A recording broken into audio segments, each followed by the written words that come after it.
Welcome back to Davy Jones Locker. A lot of people don't know this, but myself and two other individuals, we run a Facebook page called the Cletus McFarland Freedom Factory fan page, and right now we're up to about 48,000 members. It's really exploded. And one of the posts that I approved the other day was a post from a gentleman, and it simply said, hey, if you've got any cool car stories of your run-ins with the police, don't get yourself in any kind of trouble. Say it's a buddy of yours or whatever, but go ahead and post them in the comments, which got me to thinking about some of the car stories that I have had in the past, and I've got some pretty funny ones. So I decided I'm going to go ahead, as part of my New Year's resolution of making sure to post more videos more often, I'm going to go ahead and tell some of the car stories of my past. And I think the best way to go about it would be probably chronologically. So I'm going to tell the story about my very first car I ever owned. My very first car was a 1968 Buick Wildcat Custom two-door sport coupe. This is a giant land yacht from the late 60s. I bought a 20-foot tarp for this thing that didn't cover it from end to end, but it was just such a cool car. So I grew up in Williamsburg, Virginia, and we lived on the very outskirts of town on the west end. And for some reason, my father and I, we were on the very, very far end at the east end, and even across the James River, in a place called Surrey. And there was this guy that had this property just absolutely full of crap. I'm talking like American picker style. And there was this car sitting there, and I found out the guy that ran the place, his name was Tommy. It's crazy how I remember his name. His name was Tommy, and I said, you're Tommy, right? And he's like, yeah. I was like, what's up with that car over there? He's like, it runs, it's for sale. How much you want for it, man? And he's like, $750. My dad's like, you want $750 for it, huh? And through some shrewd negotiation, my father basically told him, look, you don't have a title for it. If you can show me that it runs, I'll give you $600 for it. So Tommy said, all right. And he went and got a car battery and brought it over and set it in the Buick and hooked it up and cranked the key and fluttered the throttle a whole bunch, and it fired up and it ran. And eventually he got enough heat in it, because the choke was no good. He got enough heat in it that he could take his foot off the throttle, and it idled. And my dad said, sold. So he called his buddy Oscar. Oscar picked it up, brought it back to our house at Croker. I was 14 years old. My father bought me my first car, $600 Buick. Now this Buick was a little special. Somebody built it as a lowrider. This thing was slammed to the street. I thought it was awesome. The paint, the nose of the car was this deep burgundy maroon color, and it faded all the way to a bright candy apple red at the tail, and at the same time it was full of this really golden glitter in the paint. Cool as hell, especially being a Redskins fan. Burgundy and gold, hell yeah.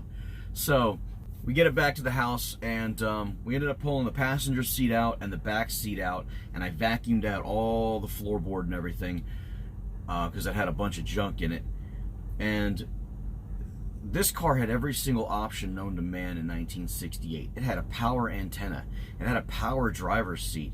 It even had the little speed alarm thing that was like a second needle on the speedometer, and whenever the speedometer hit that point, it would ring a bell, like one of those old alarm clocks with two little bells on top and the hammer that went back and forth in between them. It was like that kind of a sound. Neat car. And so we got it all, cleaned out and all that stuff. And my dad said, all right, well, let's take it down the road one time, make sure it goes through all the gears and everything. So I set the passenger seat back in it, and I jumped in the passenger seat, and he's driving. And we get out to the end of the driveway, and we lived on like a cul-de-sac. So he goes around the cul-de-sac one time counterclockwise, and then drives it down the street, makes a three-point turn, comes back, and then he goes around the cul-de-sac clockwise, and he's just listening for the sounds that it's making.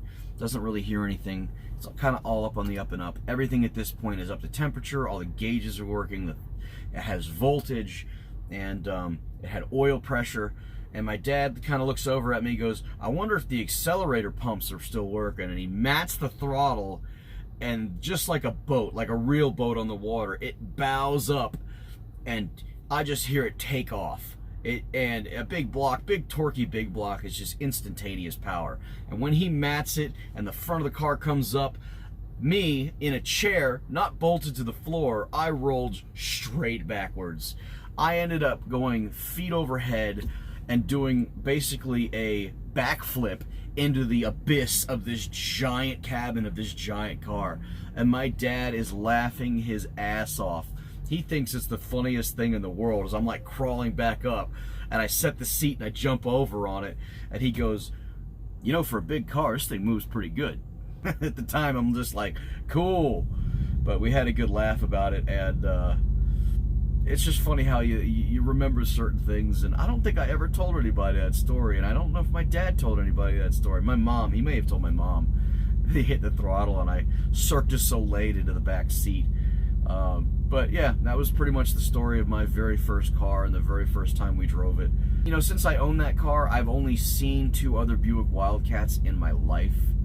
And I think of all the vehicles I've owned in my life, if I could have one of them, it'd probably be the Buick, because it was just a neat car. It was such a cool freaking ride.